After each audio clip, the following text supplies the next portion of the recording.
Hello friends, स्वागत है आपका आरएम कॉम्पिटिटिव क्लासेस में। फ्रेंड्स, लूसेंट सामान्य ज्ञान की न्यू बुक मार्केट में आ चुकी है। ये 2025 का न्यू एडिशन है। आज से हम आपके लिए एक नई सीरीज स्टार्ट करने वाले हैं जिसमें हम कंप्लीट लूसेंट का डिस्कशन करेंगे।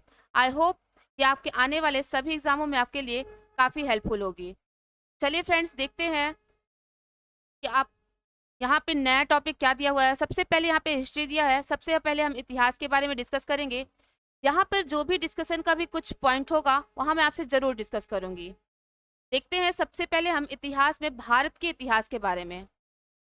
इसमें भारत के इतिहास में आप में उत्तर में हिमालय से लेकर दक्षिण में समुद्र तक फैला यह उपमहाद्वीप भारतवर्ष के नाम से ज्ञात है, जिसे महाकाव्य तथा पुराणों में भारतवर्ष अर्थात भरतों का देश तथा यहाँ के निवासियों के भारतीय अर्थात भरत की संतान कहा गया है।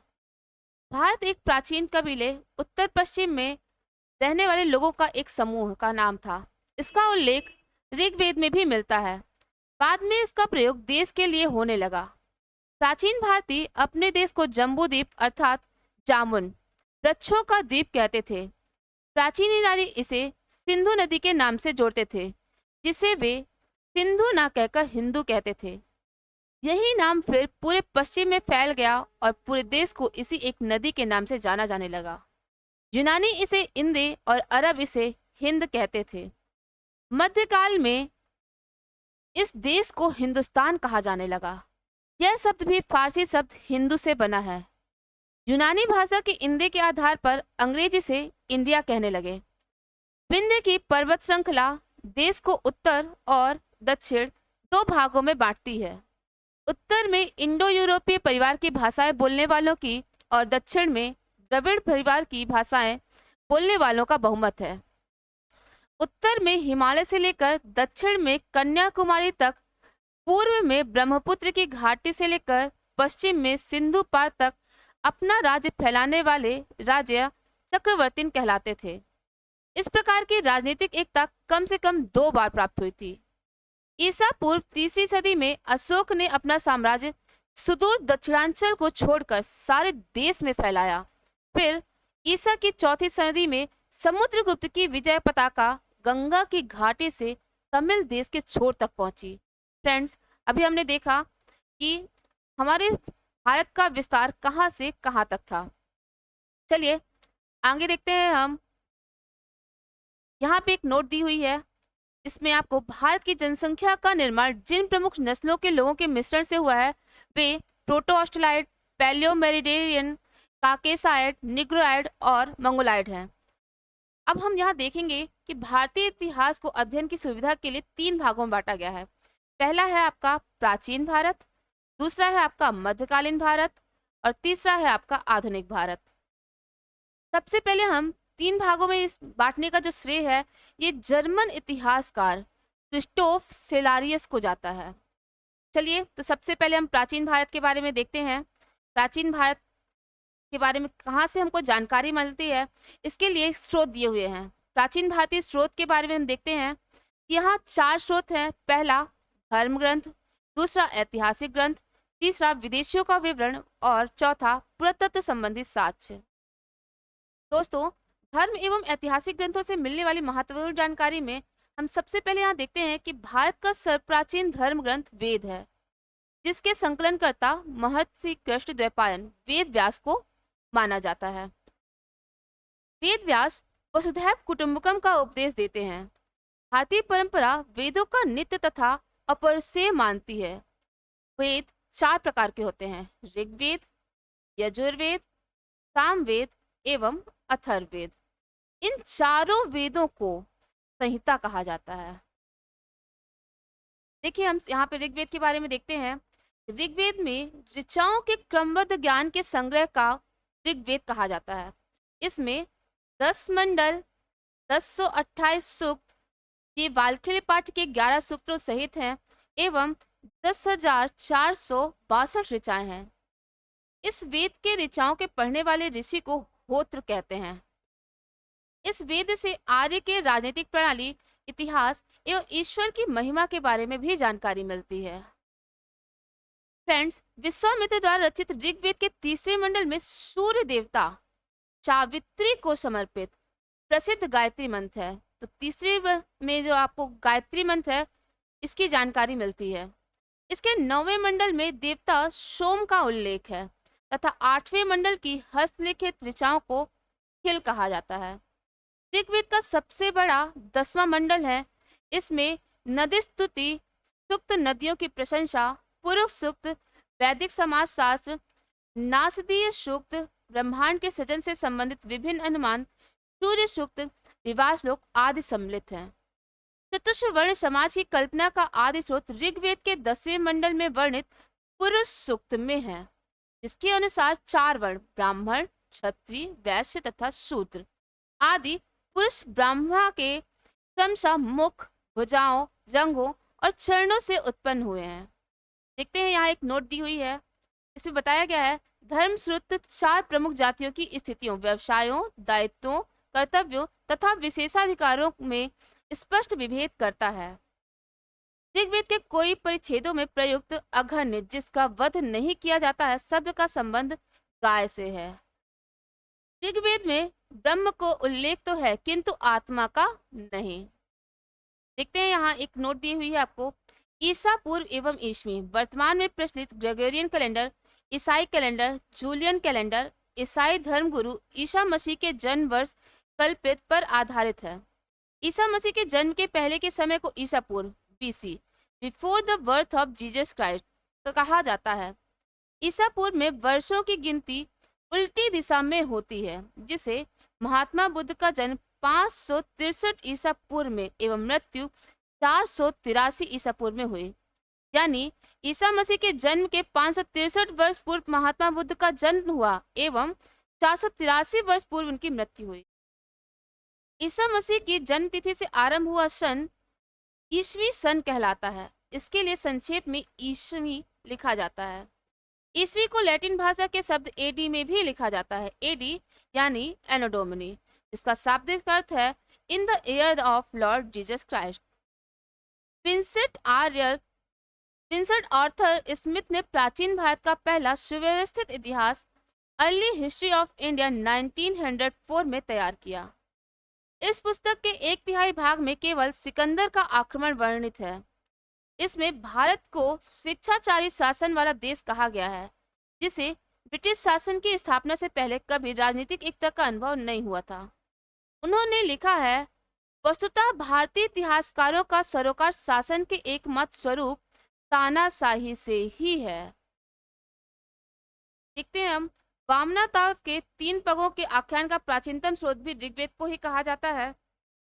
वामन अवतार भगवान वामन श्री हरि के पहले ऐसे अवतार थे जो मानव रूप में प्रकट हुए थे। उनके पिता कश्यप ऋषि एवं माता अदिति थी। वे बौने ब्राह्मण के रूप में जन्मे थे। भागवत पुराण के अनुसार वामन अवतार का उद्देश्य भगवान विष्णु द्वारा इंद्र को पुनः स्वर्गलोक पर अधिकार दिलाना था। वामन भगवान को दक्षिण भारत में उपेंद्र नाम से भी जाना जाता है। ऋग्वेद में इंद्र के लिए 250 तथा अग्नि के लिए 200 ऋचाओं की रचना की गई है। प्राचीन इतिहास के साधन के रूप में वैदिक साहित्य में ऋग्वेद के बाद सतपथ ब्राह्मण का स्थान है। देखते हैं, यहाँ एक नोट दी हुई है। नोट में आपको यूनेस्को ने पुणे के भंडारकर ओरिएंटल रिसर्च इंस्टीट्यूट से संबंधित ऋग्वेद की 30 पांडुलिपियों को वर्ष 2007 में memory of the world register में शामिल किया है। नेक्स्ट हमारा वेद है यजुर्वेद। यजुर्वेद के बारे में यहाँ कुछ जानकारी दी हुई है। सस्वर पाठ के लिए मंत्रों तथा बलि के समय अनुपालन के लिए नियमों का संकलन यजुर्वेद कहलाता है तथा इसके पाठ्यकर्ता को अध्वर्यु कहते हैं। यजुर्वेद में यज्ञों के नियमों एवं विधि विधानों का संकलन मिलता है। इसमें बलिदान विधि का भी वर्णन है। यह एक ऐसा वेद है जो गद्य एवं पद्य दोनों में है। देखिए फ्रेंड्स, 4 वेद हैं यहाँ हमारे, ऋग्वेद, यजुर्वेद, सामवेद एवं अथर्ववेद, जिसमें से यजुर्वेद एकमात्र ऐसा वेद है जो गद्य एवं पद्य दोनों में रचित है। नेक्स्ट वेद है हमारा सामवेद। साम का शाब्दिक अर्थ है गान। इस वेद में मुख्यतः यज्ञों के अवसर पर गाए जाने वाले ऋचाओं, मंत्रों का संकलन है। इसके पाठकर्ता को उद्गात कहते हैं। इसका संकलन ऋग्वेद पर आधारित है। इसमें 1810 सूक्त हैं जो प्राय ऋग्वेद से लिए गए हैं। इसे भारतीय संगीत का जनक भी कहा जाता है। देखिए, इसमें भारतीय संगीत का जनक किसको कहा जाता है? सामवेद को। यजुर्वेद तथा सामवेद में किसी भी विशिष्ट ऐतिहासिक घटना का वर्णन नहीं मिलता है।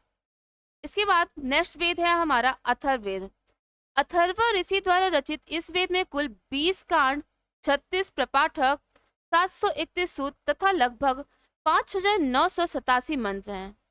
इसे ब्रह्मवेद, ब्रह्मा नामक ऋषि से दृष्ट मंत्रों का संकलन एवं यज्ञ कर्म में ब्रह्मत्व प्रतिपादन, अथर्वणगिरिस वेद, ऋषि अंगारिस द्वारा दूसरे दृष्टता, भीष्मदेव, औषधियों का भरपूर उल्लेख और क्षेत्रवेद, स्वराज्य रक्षा के लिए राजकर्म से संबंधित बहुत से सूक्त जैसे नामों से भी जाना जाता है। अथर्ववेद में धर्म, अर्थ, काम और मोक्ष पुरुषार्थ चतुष्टय के सभी अंगों का वर्णन है। पृथ्वी सूक्त अथर्ववेद का प्रतिनिधित्व सूक्त माना जाता है, जो अथर्ववेद के 12वें कांड में है। पृथ्वी सूक्त में राष्ट्रीय भावना का उल्लेख मिलता है।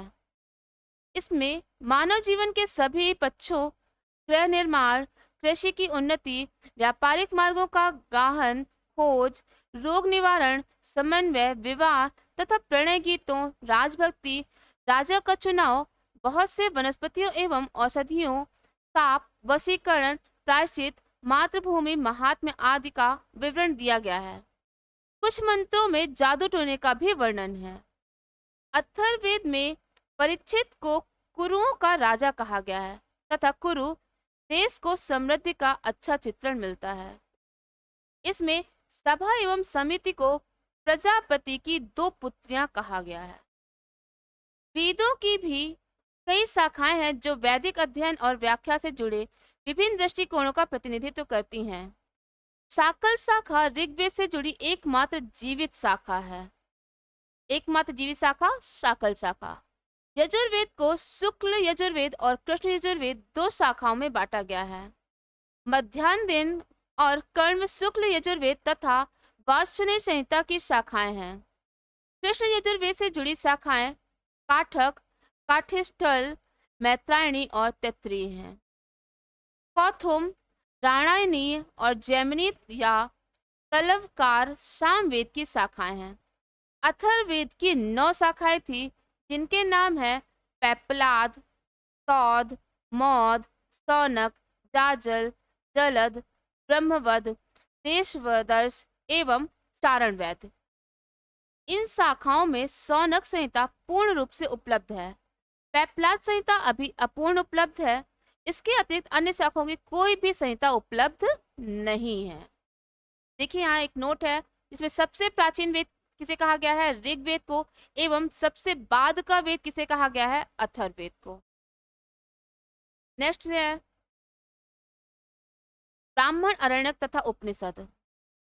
संहिता के पश्चात ब्राह्मणों, अरण्यकों तथा उपनिषदों का स्थान है। इनसे उत्तर वैदिक कालीन समाज एवं संस्कृति के विषय में जानकारी प्राप्त होती है। ब्राह्मणगत वैदिक संहिताओं की व्याख्या करने के लिए गद्य में लिखे गए हैं। प्रत्येक संहिता के लिए अलग अलग ब्राह्मण ग्रंथ हैं, जिसे सारणी में दिया गया है। देखते हैं यहाँ वेद एवं उनके ब्राह्मण ग्रंथ के बारे में।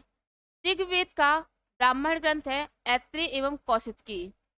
यजुर्वेद का ब्राह्मण ग्रंथ है तैत्तिरीय एवं शतपथ।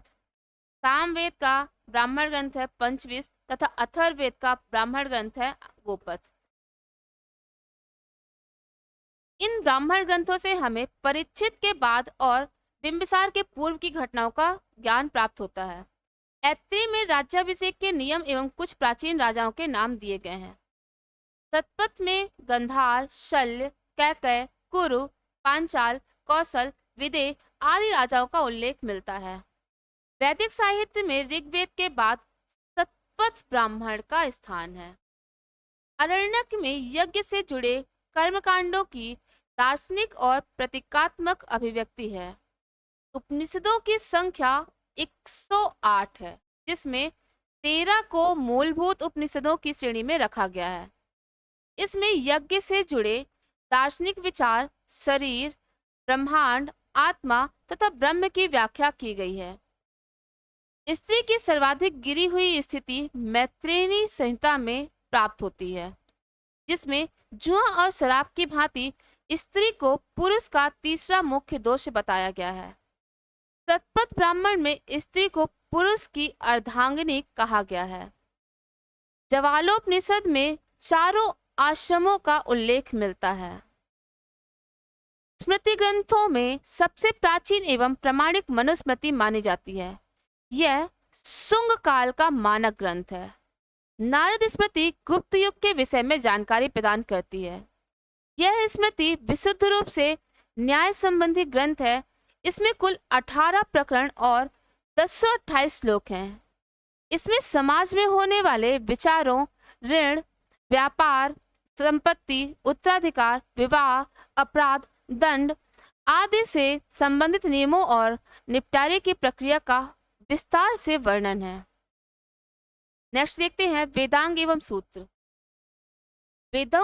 वेदों को भली भांति समझने के लिए 6 वेदांगों की रचना हुई है।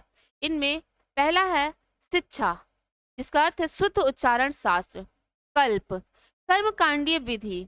निरुक्त, शब्दों की व्युत्पत्ति का शास्त्र। व्याकरण, छंद व ज्योतिष।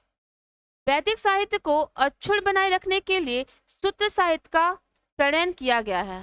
सूत्र साहित्य का मुख्य उद्देश्य ज्ञान को संक्षिप्त रूप से संरक्षित करना, ताकि उसे आसानी से याद किया जा सके।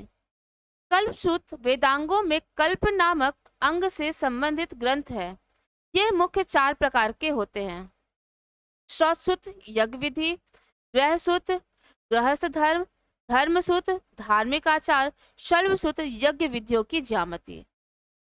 प्रमुख सूत्रकार हैं गौतम धर्मसूत्र के, वैधायन धर्मसूत्र, आपस्तम्य धर्मसूत्र, वशिष्ठ धर्मसूत्र, सांख्यायन गृहसूत्र, अश्वलायन गृहसूत्र, जैमिनी मीमांसा सूत्र, पाणिनि व्याकरण और सूत्र।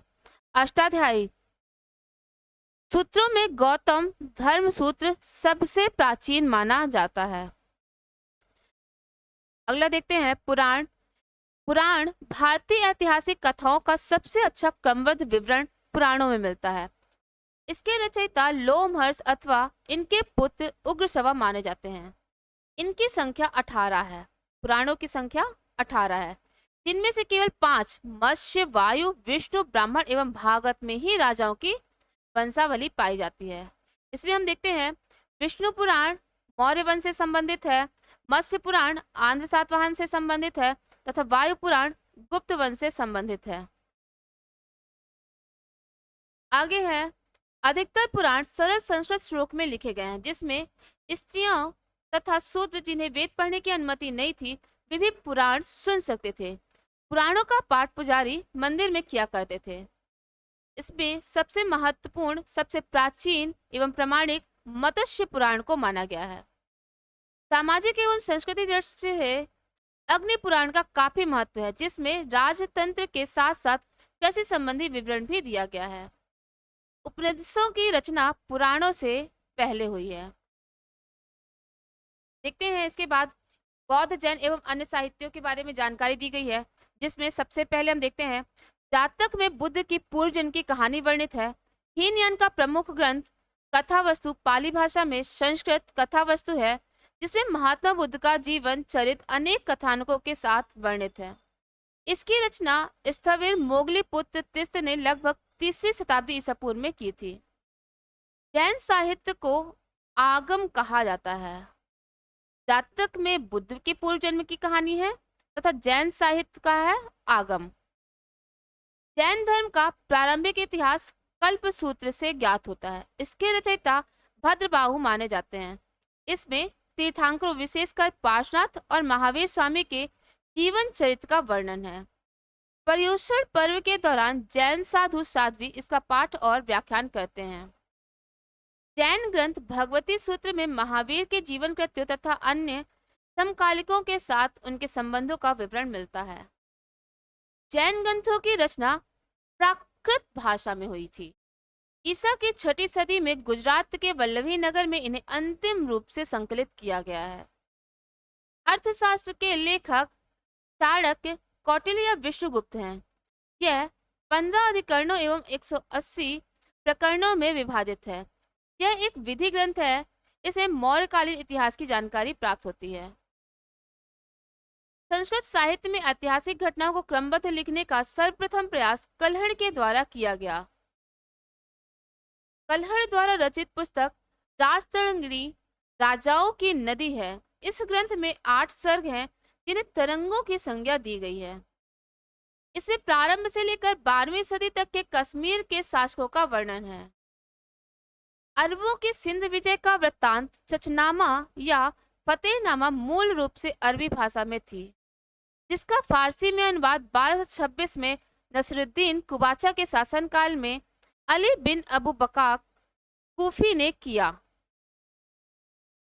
इसके बाद में मिर्जा कालिस बेग ने वर्ष 1900 में चचनामा को अंग्रेजी और सिंधी में अनुवाद किया।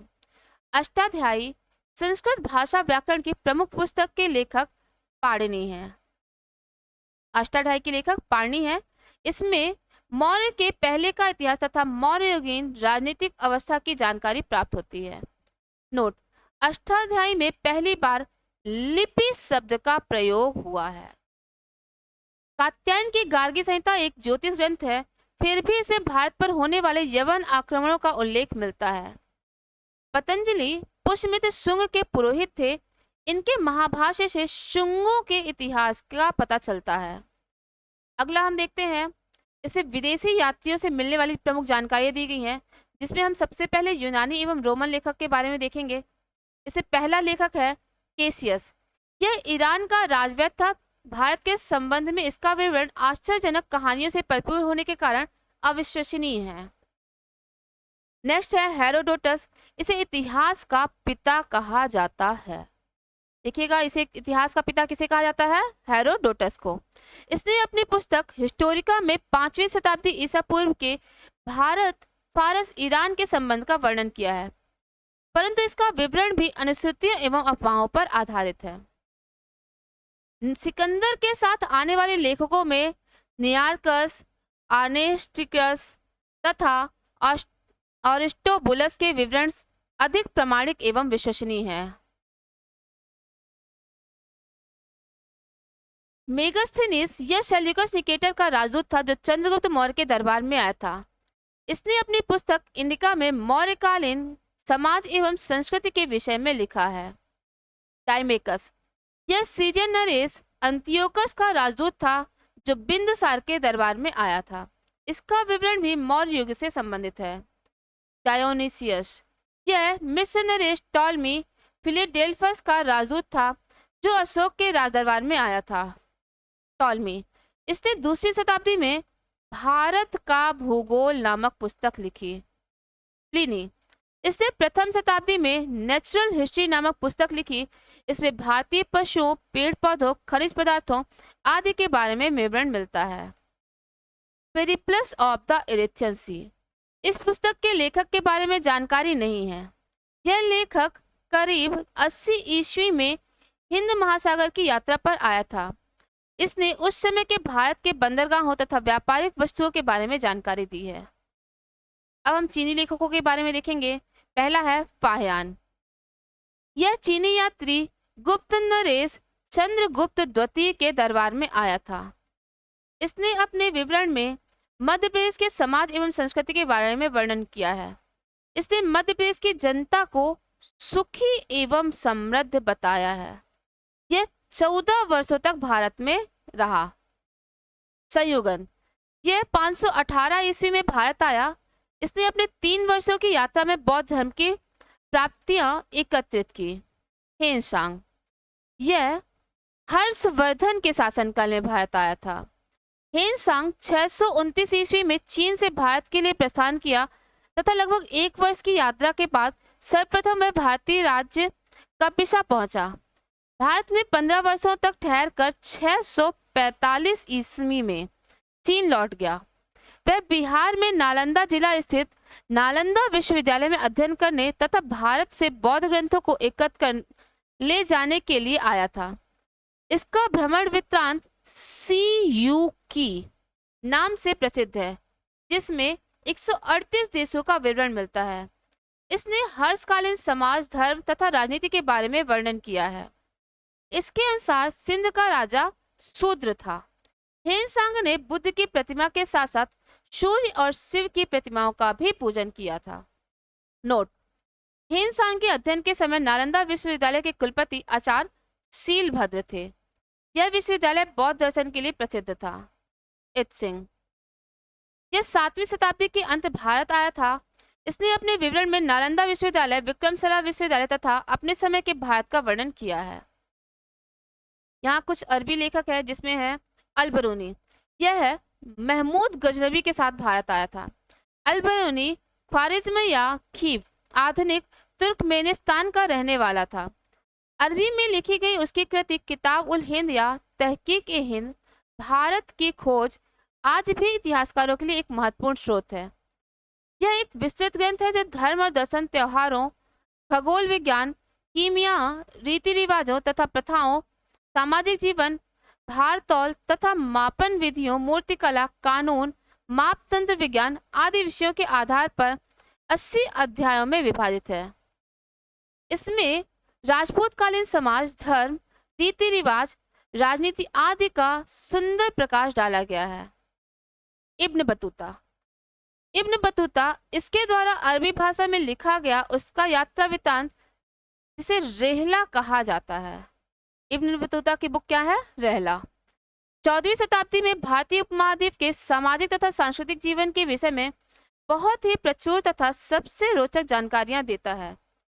1333 ईस्वी में दिल्ली पहुंचने पर इसकी विद्वता से प्रभावित होकर सुल्तान मोहम्मद बिन तुगलक ने उसे दिल्ली का काजी या न्यायाधीश नियुक्त किया था। कुछ अन्य लेखक हैं, जिसमें आपका तारानाथ का नाम उल्लेखित है। तारानाथ एक तिब्बती लेखक थे। इसने कंग्यूर या तंग्यूर नामक ग्रंथ की रचना की थी। इनसे भारतीय इतिहास के बारे में जानकारी मिलती है। मार्को पोलो यह 13वीं शताब्दी के अंत में पांड्य देश की यात्रा पर आया था।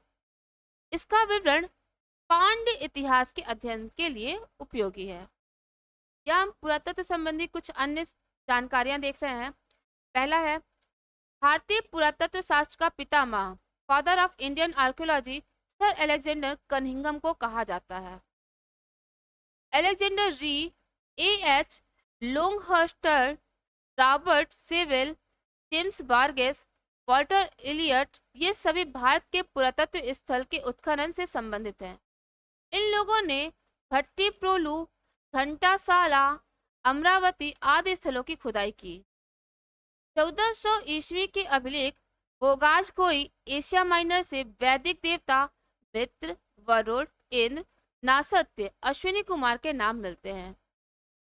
मध्य भारत में भागवत धर्म, वैष्णव संप्रदाय विकसित होने का प्रमाण तक्षशिला के इंडो ग्रीक राजा अंतलिखित का राजदूत होलियोडोरस के बेस नगर विदिशा गरुड़ स्तंभ से प्राप्त होता है। होलियोडोरस शुंग वंश के राजा भागभद्र के दरबार में आया था। सर्वप्रथम भारतवर्ष का जिक्र हाथी गुम्फा अभिलेख में प्राप्त होता है। सर्वप्रथम दुर्भिक्ष की जानकारी देने वाला अभिलेख सोहगौरा अभिलेख है। इस अभिलेख में संकट काल में उपयोग हेतु खाद्यान्न सुरक्षित रखने का भी उल्लेख है। सर्वप्रथम भारत पर होने वाले हूण आक्रमण की जानकारी भीतरी स्तंभ लेख से प्राप्त होती है। सती प्रथा का पहला लिखित साक्ष्य एरण अभिलेख शासक भानुगुप्त से प्राप्त होती है। सातवाहन राजाओं का पूरा इतिहास उनके अभिलेखों के आधार पर लिखा गया है। रेशम बुनकर की श्रेणियों की जानकारी मंदसौर अभिलेख से प्राप्त होती है। कश्मीरी नवपाषाणिक स्थल बुर्जहोम से गर्तावार्स अर्थात गड्ढे का घर का साक्ष्य मिला है। इसमें उतरने के लिए सीढ़ियां होती थी। सॉरी, यहाँ मनुष्य के साथ उसके पालतू कुत्ते को भी दफनाने की प्रथा प्रचलित। नोट: पुरा स्थल उस समय को कहते हैं जहां औजार, बर्तन और इमारतों जैसी वस्तुओं के अवशेष मिलते हैं। प्राचीनतम सिक्कों को आहत सिक्के कहा जाता था। इसी को साहित्य में कपार्षण कहा गया है। सर्वप्रथम सिक्कों पर लेख लिखने का कार्य यवन शासकों ने किया था। यहाँ कुछ महत्वपूर्ण अभिलेख दिए हैं और उनके शासक देखते हैं। हाथी गुम्फा अभिलेख तिथि रहित अभिलेख है, फिर कलिंग राजा खारवेल के समय का है। जूनागढ़ गिरनार अभिलेख रुद्रदामन प्रथम के समय है। नासिक अभिलेख गौतमी वलश्री। प्रयाग स्तंभ लेख समुद्रगुप्त। एहोल अभिलेख पुलकेशिन द्वितीय। मंदसौर अभिलेख मालवा नरेश यशोवर्मन। ग्वालियर अभिलेख प्रतिहार नरेश भोज। भीतरी एवं जूनागढ़ अभिलेख स्कंदगुप्त। देवपाड़ा अभिलेख बंगाल शासक विजय सेन। इसे संस्कृत में पहला लंबा शिलालेख जारी करने का श्रेय दिया जाता है। अभिलेखों का अध्ययन पुरालेखन शास्त्र इपिग्राफी कहलाता है और इनकी तथा दूसरे पुराने दस्तावेजों को प्राचीन तिथि के अध्ययन को पुरालिपि शास्त्र कहते हैं। सबसे अधिक अभिलेख मैसूर में मुख्य पुरालेख शास्त्री के कार्यालय में संग्रहित है। आरंभिक अभिलेख प्राकृत भाषा में है। सबसे पुराने अभिलेख हड़प्पा संस्कृति की मोहरों पर मिले हैं जो पढ़े नहीं जा सके। अभिलेखों में संस्कृत भाषा ईसा की दूसरी सदी से मिलने लगती है और चौथी पांचवी सदी में इसका सर्वत्र व्यापक प्रयोग होने लगा। अभिलेखों में प्रादेशिक भाषा का प्रयोग 9वीं 10वीं सदी में होने लगा। मौर्य, मौर्योत्तर और गुप्त काल के अधिकांश अभिलेख कार्पस इंस्क्रिप्शन ओनम इंडिकारम नामक ग्रंथमाला में संकलित करके प्रकाशित किए गए हैं। समुद्रगुप्त की वीणा बजाती हुई मुद्रा वाले सिक्के से उसके संगीत प्रेमी होने का प्रमाण मिलता है। अरिकमेडु पुडुचेरी के निकट रोमन सिक्के प्राप्त हुए। नोट: सबसे पहले भारत के संबंध बर्मा, सुवर्ण भूमि वर्तमान में म्यांमार, मलाया, स्वर्णद्वीप, कंबोडिया, कंबोज और जावा यवन द्वीप से स्थापित हुए हैं। तो दोस्तों, यहाँ तक हमने देखा है, यहाँ आपको इतिहास के स्रोतों के बारे में जानकारी मिली। अभी तक हमने देखा कि इतिहास के बारे में हमें कौन कौन से स्रोत है जिससे हमें उनकी जानकारी मिलेगी। इसके बाद हम नेक्स्ट क्लास में देखेंगे पाषाण युग के बारे में। तो तब तक के लिए धन्यवाद। आगे आप बने रहिए। Thank you.